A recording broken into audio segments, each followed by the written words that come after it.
Ben lived alone on the edge of Mars Colony 3. He was a repairman. He fixed machines, robots, and anything with wires and bolts. His outpost was small, with one room for sleeping, one room for working, and a roof full of solar panels. Ben liked silence. He liked being far from the crowded parts of the colony. But one morning the silence broke. A loud sound echoed from the hills, a crash, followed by a strange humming noise. Ben grabbed his scanner and stepped outside. The red rocks stretched far across the desert, but a trail of smoke rose in the distance. Something had fallen from the sky. Ben jumped into his rover and followed the smoke. He drove for 20 minutes until he found a small, broken escape pod wedged between two sharp rocks. It had alien markings. It looked like it came from a ship not made by humans. Carefully, Ben approached. The door was cracked open. Inside, he found a girl. She looked young, maybe 13 or 14 in human years. Her skin was smooth and light silver. Her hair was soft, like white silk. Her eyes were open, glowing faint purple, but she was not moving. Her legs were twisted under her and she looked weak, almost frozen. Ben leaned closer. "Hey," he said, softly, not sure if she understood. "Can you hear me?" The girl blinked once. Then slowly tears rolled down her cheeks.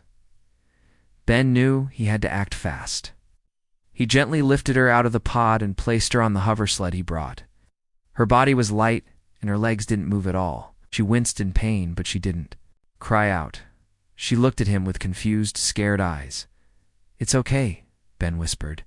"You're safe now." He took her back to his outpost. There, he laid her on a clean bed and checked her condition. Her lower body was badly hurt.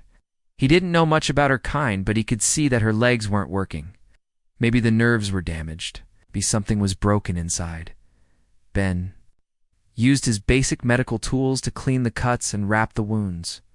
He connected her to a gentle oxygen flow and gave her water through a small tube. She was awake, watching him the whole time. She didn't speak, but her eyes followed his every move. That night, Ben sat beside her, thinking, who was she? Where did she come from? And why was she alone? He looked through the data chip he had found in the pod. It had some recording static, images and short videos. One showed a group of aliens like her. They were talking fast in a language Ben didn't know. One older alien looked straight into the camera and said something with a hard, serious face. Then he pressed a button, and the girl's pod ejected. Ben understood then. She wasn't just lost. She had been sent away. He looked at the girl again. Her eyes were closed now, but her hands were shaking. Even in sleep, she looked afraid. In the morning, she woke up and stared at him. Ben smiled and said, "Hello again." She didn't answer, but she raised her hand slowly and pointed to herself. Then she touched her chest twice and made a soft sound. It was a short word, soft and musical. Ben tried to say it. "Me, ... Ra," he guessed. She blinked. Slowly she nodded. "Okay," Ben said with a smile. "Mira, it is." From that moment, he called her Mira. She could not walk, and she still couldn't speak much. But she watched everything. She listened when he talked, and she smiled when he played music. Day by day, she grew stronger, at least from the waist up. Ben built a small chair with hover support, so she could move around his outpost.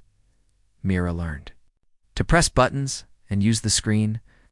She drew pictures of her home, a planet full of tall trees and glowing lakes. But in one picture, she showed her family looking away from her. She drew herself falling in a pod and tears on her face. Ben sighed. He didn't know why they had done it, but he felt anger deep inside. How could anyone throw away their own child? That night, as he sat beside her, Myra reached for his hand. She looked into his eyes and whispered something. Ben pointed to his ear. "I don't understand." She tried again, slower. "Why?" "Help me." Ben was quiet for a moment. Then he said, "Because someone should." Mira didn't speak again, but her hand stayed in his. Ben knew the road ahead would be hard. She couldn't walk. Her people might not come back. She was from another world. But But she was also a child who needed someone, and Ben had found her. Days passed, and Mira started to trust Ben more. She still could not walk, but she now moved around using the hover chair Ben had made for her. Her hands had become stronger, and her eyes were no longer full of fear. She watched everything Ben did, how he fixed broken drones, how he cooked food, and how he spoke gently to her every morning. Mira had trouble speaking English, but she was learning slowly. To help her, Ben gave her a small drawing tablet. Mira used it to show what she remembered. She drew pictures every evening, and those pictures told a story Ben could understand. One night, she drew a large ship floating in space. Inside the ship, she drew herself sitting with other aliens who looked like her. Her family, they were smiling. But in the next drawing, the ship was on fire. Red lines showed explosions, and the family members were running away. In the final drawing, her father pushed her into a pod while others turned their backs. The pod launched, and Mira floated alone into space. Ben looked at the drawings and felt a heavy feeling in his chest. He pointed to the picture of her family and asked, "They left you?" Mira nodded slowly. She touched the picture of herself in the pod and then drew a single tear next to it. Her hand trembled. Ben didn't speak for a while. Then he said softly, "I'm sorry." He didn't know what else to say. What kind of people would leave behind a child just because she couldn't walk? Mira opened her mouth and tried to speak. They said, "Too slow," she whispered. Her voice was rough, but the words were clear enough. Ben stared at her. "Too slow." She nodded. "Fire. Coming."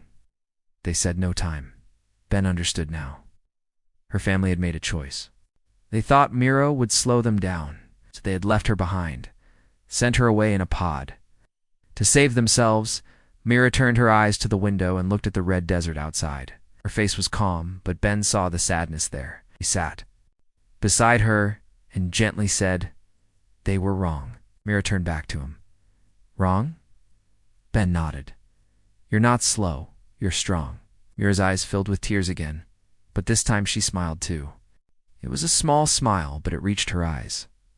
Over the next few days, Ben began working on something special. He had an idea, one that could change Mira's life. He went through old storage units and pulled out wires, circuits, and robotic parts. He started drawing plans on the wall. Mira watched with interest. "What? Doing?" she asked, her words slow but clear. "I'm building something for you," Ben replied. "A way to walk." Mira blinked. "Walk," Ben smiled. "Yes." With help from machines, Mira looked down at her legs. They still didn't move. She touched them gently, then looked up at Ben with wide eyes. "Can work? I don't know," Ben said honestly. "But I will try." They began working together. Ben explained each piece and what it did. Mira learned fast. She helped him solder wires and fit small motors into jointed braces. The idea was simple: build robotic leg supports that would connect to her upper body and move when she thought about walking. To make that happen, Ben needed a way to read Mira's brain signals. Found an old neural interface in his storage. It was a human device, but with Mira's help, they adjusted it to her head shape. She laughed when he placed it on her like a helmet. "Funny hat," she said. Ben laughed too. "It's not for looks. It's for walking." Yes. They tested it with small tasks first. Mira would think about moving her hand, and a metal finger on the table would twitch. It was slow, but it worked. Mira was excited. "I move it." "You did," Ben said proudly. "That means this can work." Every day they made more progress. Mira was no longer just a silent guest. She was now part of the mission. She woke up early, helped Ben in the lab, and tried new exercises to improve her control. She even began humming soft songs in her language while working. One night, while they were taking a break, Mira looked at Ben and asked, "Why you help?" Ben thought for a moment. "Because I know how it feels to be left behind." Mira tilted her head. "You too." Ben nodded. "When I left Earth, I had no family left. No one to say goodbye. I came here to fix machines and be alone. But now I think maybe I was waiting to find someone who needed me." Myra looked down. Need you. Ben placed a gentle hand on her shoulder. And I need you too. That night, Ben sat on the roof and watched the stars. Myra joined him in her hover chair. The two of them sat in silence, looking at the sky that had once separated them. Now, they were building something new, way forward. Below, in the workshop, the metal legs stood ready. They didn't know if they would work, but they would try. Together. The next morning, the sun rose slowly over the red hills of Mars. Light touched the roof of Ben's outpost, warming the metal walls. Inside, Myra stared at the metal legs standing in front of her. They were silver and smooth, shaped to match her body. Wires connected the legs to a small power core. Tiny lights blinked on and off. Ben stood beside her, holding the neural headset. Are you ready? He asked. Myra looked unsure. Her hands were shaking a little, but she nodded. I want. Try. Ben helped her into the leg braces. They wrapped around her from the hips down. The metal supports held her gently but firmly. He locked each joint in place and adjusted the straps. Myra's real legs stayed still, but the robot legs were designed to move with her thoughts. Ben placed the headset on her head. It clicked into place. Now, he said, stepping back, think about standing. Just think about it. Slowly, Myra closed her eyes. Her face became still. For a moment, nothing happened. Then the small motors made a soft buzzing sound. One leg moved slightly, then the other. Myra opened her eyes, surprised. It moved. Yes, psst, Ben said with a wide grin. Try again. Myra focused harder. This time, both legs straightened, and slowly, her body lifted off the chair. The hover chair pulled back gently as the sensors read her new position. Myra wobbled, her arms out for balance. Ben reached forward, ready to catch her, but she stayed up. I'm standing, she whispered. Ben's eyes watered. Yes, you are. Myra's legs shook, and she quickly fell back into the chair. Fall was gentle, caught by the built-in safety arms. Myra let out a breath and looked at Ben. Again, she said. Ben laughed. Of course, they trained all day. Myra stood for 10 seconds, then 15, then 30. She tried small steps, one at a time. Some steps failed, but Ben had made the suit safe. It caught her each time. Myra didn't cry. She laughed instead. Try again, she kept saying. Try again. Evening. She could take 5 steps across the lab without help. Ben cooked her a special meal, soft rice with Martian herbs and warm tea. Myra smiled as she ate, her face shining with joy. You did something amazing today, Ben told her. Myra looked at him and said, We did it. After dinner, they sat together and watched a small video screen. Ben showed her pictures of earth blue oceans, green trees, and white mountains. Myra leaned closer, her eyes wide. Beautiful, she said softly. Ben nodded. Yes. Maybe one day you'll see it. Myra turned to him. You miss it? Sometimes, Ben replied. But I don't feel alone anymore. Myra smiled. The next day, training continued. Ben added more support to the robotic legs to help with balance. Myra practiced walking longer distances. They set up a path in the hallway and added soft pillows. In case she fell, each time she walked, Myra became stronger. Her steps were slow, but steady. She laughed more now. She started asking questions, learning new words. What is sky? She asked once. Ben pointed out the window. That's the sky. She stared for a long moment. I like sky. They worked side by side. Myra showed Ben how to shape crystals, using small tools her people used. She carved patterns into stone and used her natural touch to find energy lines. Ben was amazed. You have a gift, he told her. She smiled. You fix machines, I fix light. Together they began building. More, Myra suggested, using her crystal knowledge to make the suit lighter. Ben agreed, and they combined their ideas. The new version of the leg suit was smaller, smoother, and faster. Mira now walked from room to room without falling. Ben added music to the hallway. Every time she reached the end of the path, cheerful notes played. Mira clapped and danced a little. It was the first time Ben saw her truly happy. But there were still hard moments. One evening, Mira sat quietly staring at her old drawings. She touched the picture of her family and looked sad. "They never came back," she whispered. Ben sat beside her. "I know. I wait every day," she said, "but no ship." Ben didn't know what to say. He placed a hand on her shoulder. "They made a mistake. A big one." Mira looked at him. "You. Not family, but you stay." "Yes," Ben said. "Because family is not just blood, it's who chooses to care." Mira nodded slowly. Then she took a fresh sheet and began a new drawing. This time, she drew to figures herself, standing with metal legs and Ben smiling beside her. She added stars in the background and a small red planet below. "This," she said, "is real family."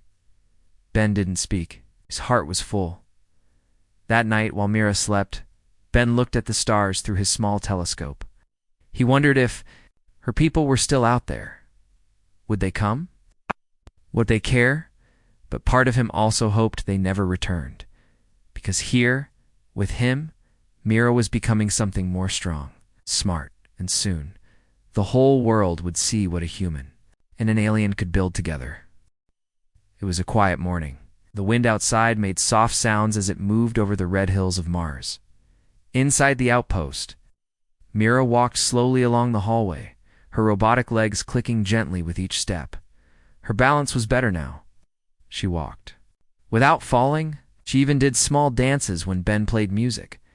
Ben was working in the lab, fixing a broken cleaning bot. Mira came in with a bright smile. "I walked 10 times today," she said proudly. Ben looked up and smiled. "You're getting faster. One day you'll be running." Mira laughed. Running is next goal. But their happiness didn't last long. A warning light flashed on Ben's control screen. A deep beep echoed through the lab. It was a signal from the sky a ship had entered the outer zone of Mars. Colony 3, not a human ship. Ben stood up quickly. "Something's coming," he said, moving to the main screen. He tapped a few buttons and brought up the image. A silver ship floated high in the sky. Its shape was smooth, with long wings and glowing symbols. Mira saw the screen. Her eyes went wide. She froze. "What is it?" Ben asked. "Do you know that ship?" Mira stepped back. "Yes, my people." Ben looked at her. "Are they here for you?" Mira shook her head. Her voice was small. "No, not for me. They search. But not for me." Ben felt worry rise in his chest. He checked the ship's path. It was moving slowly, scanning the land below. "Not just flying past, but searching. They're scanning," Ben said. "Maybe looking for the escape pod." Mira's face went pale. "They can't find me." Ben nodded. "We'll hide you. Don't worry." He quickly shut down the power grid to hide the energy signals. The lab lights turned off. Only emergency lights stayed on. He moved Myra to the back room where metal shelves and storage units stood. He placed a heat shield around her and covered the robotic legs with cloth. "Stay quiet," he said softly. "They won't see you here." Mira held his hand. "Thank you." Moments later, a soft hum came from above. The alien ship was flying. Low now, dust blew across the windows. Ben stood near the door, watching the scanner. A small scout craft landed nearby.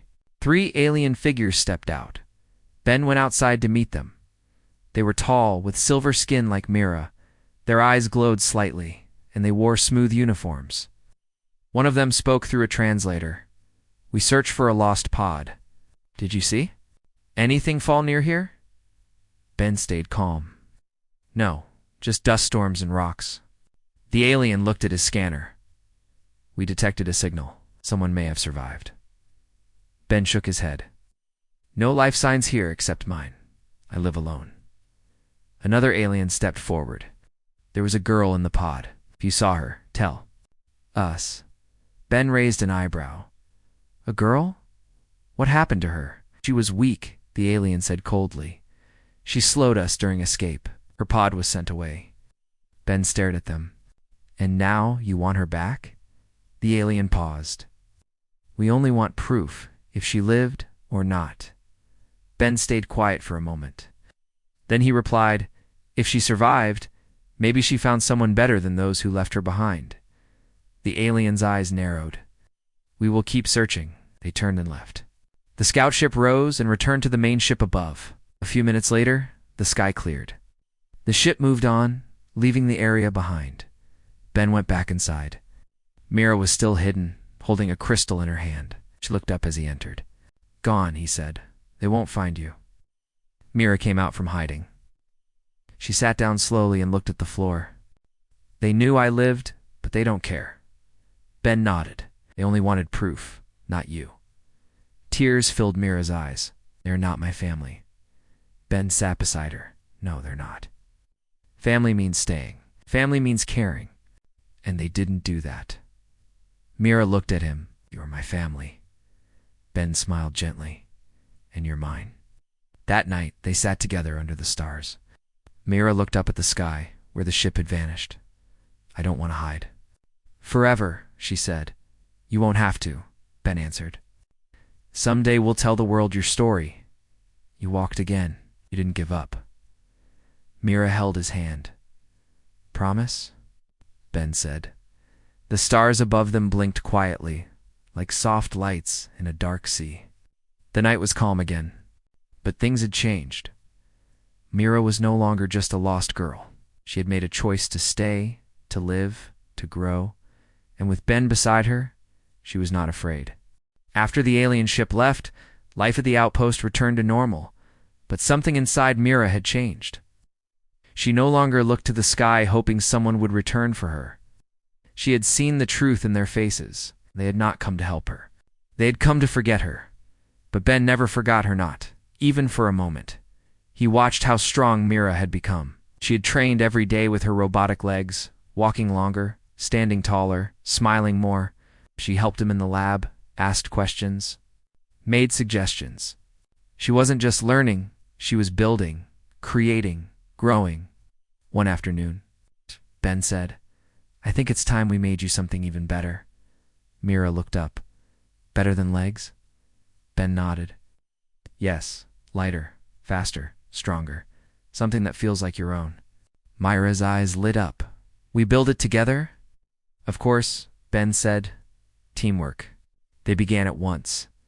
Ben brought out all his saved materials, metal parts, tiny motors, spare wires. Mira brought out her crystals and tools.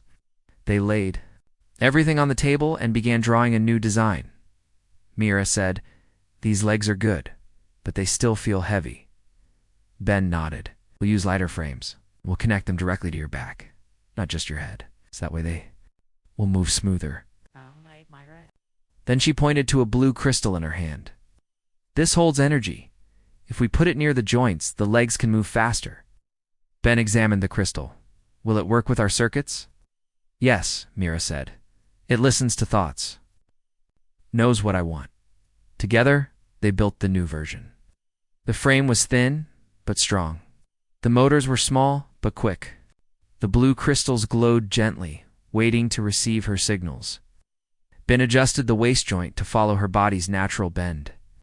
Mira tested each part with care. After days of work, it was ready. Ben helped her out of the old braces. For the first time in many weeks, Mira's legs touched the floor without help. She looked down at them. They were still quiet and still, but she didn't feel sad anymore. She smiled. Thank you, old legs. You helped me stand. Then Ben gently lifted the new suit and placed it on her body. It clicked into place smooth and light. Mira stood up. No falling, no shaking, just strength. She took one step, then another.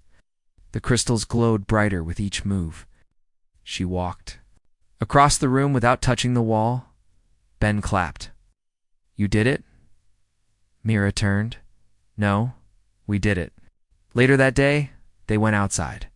The wind was soft, the sky bright. Mira stepped onto the red sand. She looked at the hills in the distance and whispered, I want to climb that one. Ben laughed. That's a big one. Mira took his hand. Let's go. They walked together, slow at first, then faster. The hill was steep, but Myra didn't stop. Her new legs moved like wings. When they reached the top, they sat and looked out over the wide land.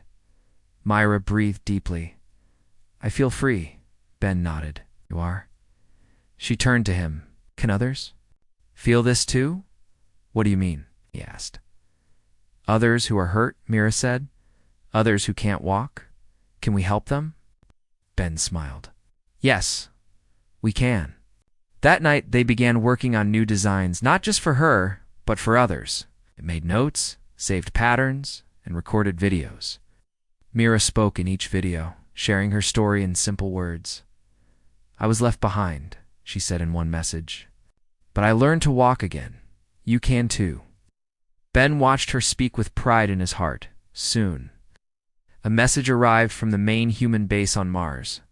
A rescue team had picked up the same energy signal Mira's crystals gave off. They wanted to know more. Ben sent them a message back with pictures, videos, and data. 3 days later, a small human ship landed near the outpost. 2 women and 1 man stepped out.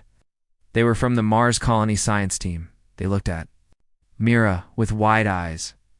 You're the alien girl who learned to walk again, one of them said. Mira stood proudly. Yes, with help. The team was amazed by the suit, the crystals, the design. They asked many questions. They answered most of them. Her English had become strong. Her words were clear. They asked her, would you like to come to our science base? We can learn from you, and you can help others. Mira looked at Ben. He smiled. It's your choice. She thought for a moment. Then she said, only if Ben comes too. We are one team. The team agreed as the ship prepared to leave. Mira walked back inside the outpost one last time. She looked around at the place that had become her home. The walls, the machines, the drawings on the table lit, all held memories. She whispered goodbye, first home. Ben stood by the door. Ready? Mira turned and nodded. Let's go help others walk too. They stepped into the ship. At the door closed behind them, engines lifted the craft into the sky. This time, Mira was not being taken away. This time, she was going forward. Mira looked out the window of the ship as it flew over the red plains of Mars. The land below stretched far and wide, a sea of rocks and hills. But her heart was calm. She was not scared anymore. She was not running. She was flying toward a new future with Ben by her side. Next to her, Ben checked the tools and equipment they had brought. The bag was full of Myra's crystal devices, small parts for the walking suits, and the latest designs they had worked on together. You sure you're ready for this? Ben asked with a smile. Mira looked at him and nodded. Yes, I want to. Help. They landed at Mars Science Station 9, one of the largest human centers on the planet. It had big white domes, long silver halls, and clear glass towers. People from all over Earth worked. They're scientists, doctors, and builders. As they stepped out of the ship, Myra saw many eyes turn to her. Some people smiled, some looked surprised. She walked proudly in her new suit. The soft blue light from the crystals on her legs glowed with each step. One woman came forward and greeted them. Welcome. I'm Dr. Hannah Lee, head of biotech research. We've heard a lot about you. Mira smiled. Thank you. This is Ben. He saved me. Ben shook hands with the doctor. We just worked together. She saved herself. They were given a room to rest. Then the next day, Mira was invited to speak at the science hall. A group of engineers, doctors, and even a few schoolchildren gathered to hear her story. Mira stood at the front. A translator screen helped show her words in many languages. She didn't read from paper, just spoke from her heart. I was lost, she began. My ship was attacked. I was hurt. I could not walk. My people sent me away. They left me. Alone, the room became quiet. But one human found me, she continued. He helped me. He built legs for me. Then we made better legs together. Now I walk. Now I help others. She looked around the room. Your world helped me. And now, I will help your world. People clapped. Some wiped their eyes. A few even stood up in respect. After the talk, many scientists asked to work with Mira and Ben. They offered labs, materials, and even a full team. Together, they started a new project called Project Lightstepper, named Mira chose. She said, A. Small step brings light, even if the world is dark. Mira tested new suits with the team. She showed them how the crystals from her home could power the robotic joints. She explained how the crystals listened to the mind, not just the body. They could feel hope. They could follow will. Ben improved the designs. He added safety tools. Learning from Myra's early falls, they created versions for children, for adults, even for other aliens who had come to Mars for peace. One afternoon, as Mira tested a new suit on the open training floor, a worker rushed in with news. "There's a signal from deep space," he said. "It's for Mira." Mira stopped walking. Her face changed. She had not heard from her people in months, not since that search ship flew past Ben's outpost. "Play it," she said. A screen lit up. The face of one of her own people appeared. It was her older brother. His voice came through slowly. "Mira, we received news of your survival. You walk again. Some say you help humans now. Your story reached our council. They want to know if it is true." Ben stood beside Mira. She watched the screen carefully. Her brother's face looked tired, not cruel, just lost. Then came the second part of the message. "If you wish to return, you can." The screen went black. The room stayed silent. Ben turned to her. "What do you want to do?" Myra looked down at her glowing legs, then at the lab around her. The suits lined up. At the smiling people outside the glass wall, humans, aliens, children, all waiting, she shook her head. "I already returned, just not to them." She walked over to the recording desk and began to send a reply. "I lived," she said into the camera. "You left me, but I lived. I walk again. I build again. I help again. But not for you. For those who care." She paused and looked straight into the lens. "You said I was too weak, but a human showed me I was not. He gave me a second life." She pressed send. Later that night, she and Ben sat under the dome, watching stars. "Do you think they'll come?" Ben asked. "Maybe," Mira said, "but I won't go back. I've work to do." Ben nodded, "And I'll be here." Mira leaned her head on his shoulder. "We'll help many together." The stars above blinked softly, just like the blue crystals on Mira's legs, and far away, across space, someone heard her message and stayed silent. Years passed at Mars Science Station 9, and Myra's story spread beyond the red planet. People from many worlds heard of the alien girl who had been left behind, but learned to walk again thanks to a human's kindness and her own courage. Myra was no longer just a patient or a visitor. She became a leader, a teacher, and a symbol of hope. She worked with humans and aliens alike, helping design new walking suits, new tools, and new ways to heal. Ben, now older and slower, watched with pride. He had become her friend, her family, and her greatest supporter. One morning, Mira stood in the main hall of the science station. The room was filled with children, humans, and aliens, many of whom had disabilities or injuries. Mira looked at their hopeful faces and smiled. "Today," she said, "we walk into the future together." She told the children her story again, how she was left behind, how she learned to stand, and how she found a new family. A small boy raised his hand. "Can I walk like you?" Mira knelt and touched his shoulder. "Yes, if you want." "You are strong." She looked around at the room and felt a warm light in her heart. This was why she had kept trying, or this was why she had never given up. Later that day, Ben and Myra walked outside under the Martian sky. Mira's new walking suit was lighter and faster than ever. She moved like the wind, free and full of life. Ben smiled. "You have come so far," Mira laughed. "Not alone." Ben nodded. "Together." As the sun set, the two friends sat on a small hill, watching the stars twinkle above. Mira reached out her hand. "Thank you, Ben." Ben squeezed her hand. "No, thank you, Mira. You taught me more than I taught you." The stars shone bright, and the red planet was calm. The past was behind them, and the future was wide open. Mira knew one thing for sure. No matter where life took her, she would never walk alone again.